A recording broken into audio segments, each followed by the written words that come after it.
Good morning students. क्या हाल चाल है? ठीक है, पहले की क्लास में ने ये देखा था कि इंटरनेशनल बिजनेस का इंट्रोडक्शन, मीनिंग एंड डेफिनेशन क्या था, नेचर्स एंड फीचर्स किए थे। आज की क्लास में हम करेंगे करैक्टरिस्टिक्स ऑफ इंटरनेशनल बिजनेस। ठीक है, तो इंटरनेशनल बिजनेस के क्या करैक्टरिस्टिक्स हैं? पहले तो मतलब इसके 3 करैक्टरिस्टिक्स हैं इंटरनेशनल बिजनेस के: economic characteristics, political and social characteristics, management and marketing characteristics. ठीक है, अब इन तीनों करैक्टरिस्टिक्स को सब डिवाइड किया गया है अलग अलग पॉइंट से, वो हम देखेंगे। पहले हम देखते हैं इकोनॉमिक करैक्टरिस्टिक्स क्या होता है? Global market. इसमें क्या लिखा है ये हम देखते हैं। International business operates in a global market where customer and suppliers are located in different country. जो इंटरनेशनल बिजनेस है वो ग्लोबल मार्केट में काम करते हैं, उसे ऑपरेट किया जाता है। जो कस्टमर एंड जो सप्लायर्स है वो एक कंट्री से दूसरे कंट्री तक जो है वो लोकेट होते हैं डिफरेंट कंट्रीज़ में। एक कंट्री जो होगा वो सप्लाई करेगा और दूसरी कंट्री उसे परचेज करेगी, उसे गुड्स एंड सर्विसेज को। ठीक है, this requires businesses to adopt to different market conditions, consumers preference and regulatory environments। मतलब कि हर एक डिफरेंट कंट्रीज़ के डिफरेंट मार्केट्स होते हैं जिससे कि अडॉप्ट करना पड़ता है, उनकी मार्केट कंडीशन डिफरेंट होती है, कंज्यूमर की प्रेफरेंस डिफरेंट होती है और रेगुलेटरी इन्वायरमेंट्स भी उनका डिफरेंट होता है। मतलब रेगुलेटरी इन्वायरमेंट्स भी है कि मतलब जो बिजनेस करोगे उसके लॉ एंड रूल्स क्या हैं, ठीक है, उसको देख के ही करना पड़ेगा। अब इस हमारा है फॉरेन एक्सचेंज ट्रांजैक्शन, कि हमारा फॉरेन एक्सचेंज ट्रांजैक्शन जो है ये हम देखेंगे कि ये कैसे होता है। International business involves foreign exchange transaction where different currencies are used. This exposures business to exchange rate risk which can impact their profitability.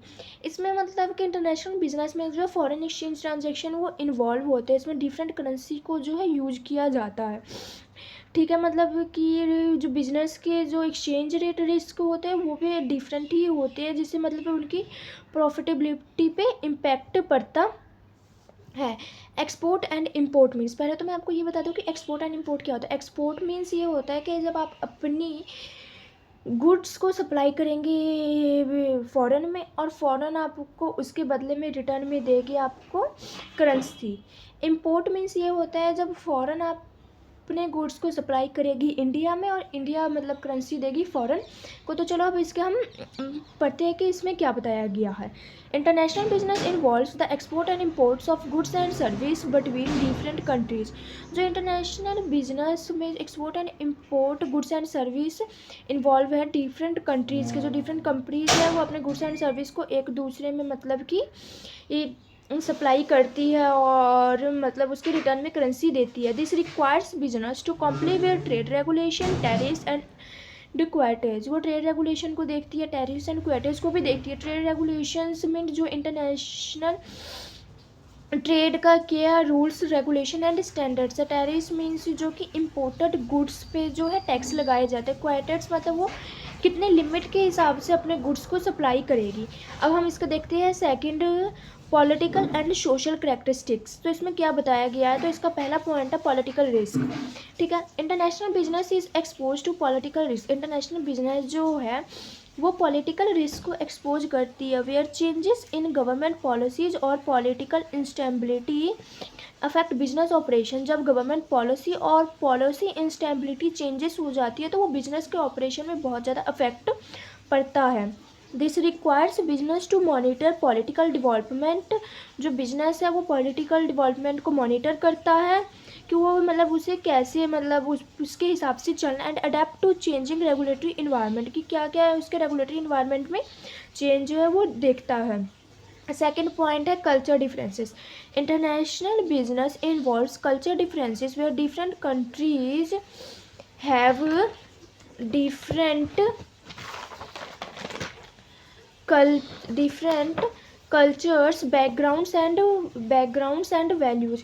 इसमें यही बताया गया है कि मतलब कि जो डिफरेंट कंट्रीज़ की कल्चर बैकग्राउंड और जो वैल्यू होती है वो डिफरेंट होती है, उसी के हिसाब से हमें अपने बिजनेस को जो है स्टार्ट करना चाहिए। This requires business to adapt to local customs, tradition and business practices, मतलब उसके मतलब उस स्टेट का लोकल कस्टम क्या है, उसके ट्रेडिशंस क्या है और उनके बिजनेस प्रैक्टिस क्या, उसके रूल के रेगुलेशंस के हिसाब से चलना चाहिए।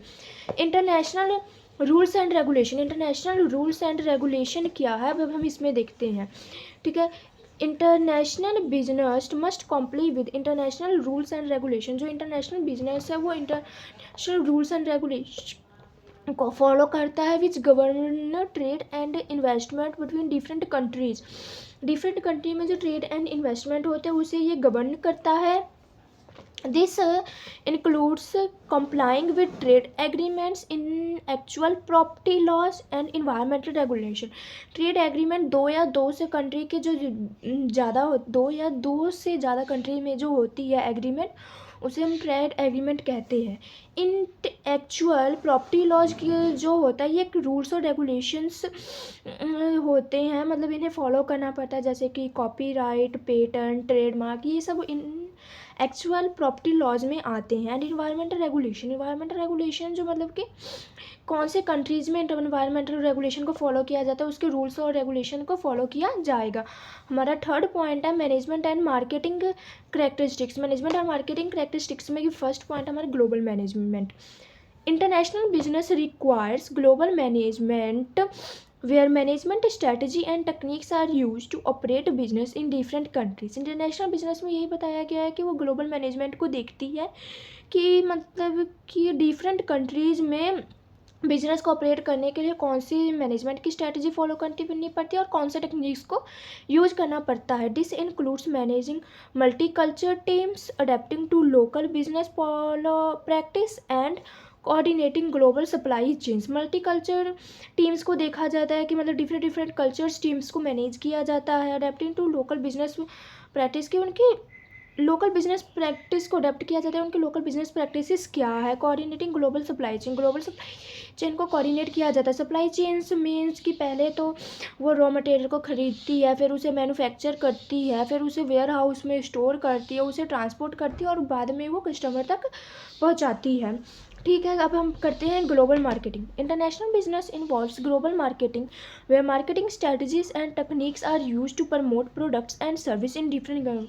मार्केटिंग को इंटरनेशनल बिजनेस में इसलिए यूज किया जाता है कि मतलब उसके जो मतलब डिफरेंट कंट्रीज़ में गुड्स एंड सर्विस को प्रमोट करने के लिए जो है मार्केट स्ट्रेटजी एंड टेक्निक्स को यूज किया जाता है। This includes adapting to local customers preference, developing culturally sensitive marketing campaigns and managing global branding.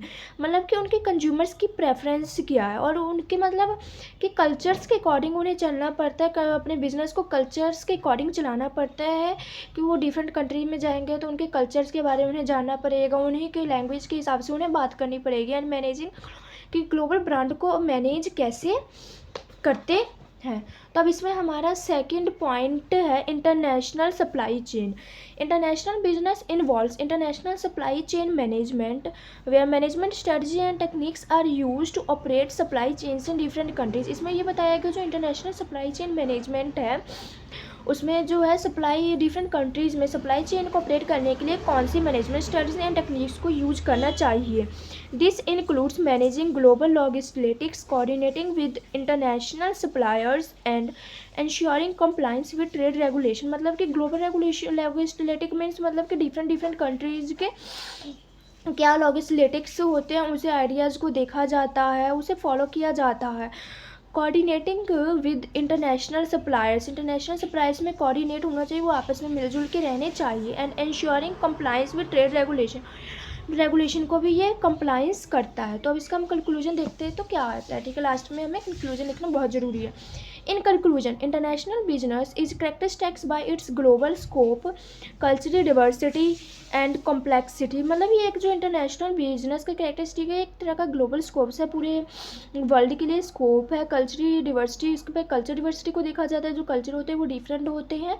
And काफ़ी ज़्यादा ये जटिल भी है, कॉम्प्लेक्स मतलब डिफिकल्ट भी है। It requires business to adapt to different market condition, ये मतलब कि डिफरेंट मार्केट कंडीशन को देखा जाता है, कंज्यूमर प्रेफरेंस को देखा जाता है, इन्वायरमेंट्स को देखा जाता है, while managing global supply chains, marketing campaigns and multi teams की ग्लोबल सप्लाई चेन्स को हम कैसे मैनेज करेंगे, मार्केटिंग चैम्पियंस और मल्टी कल्चर टीम्स को भी इसमें देखा जाता है। Thank you so much students.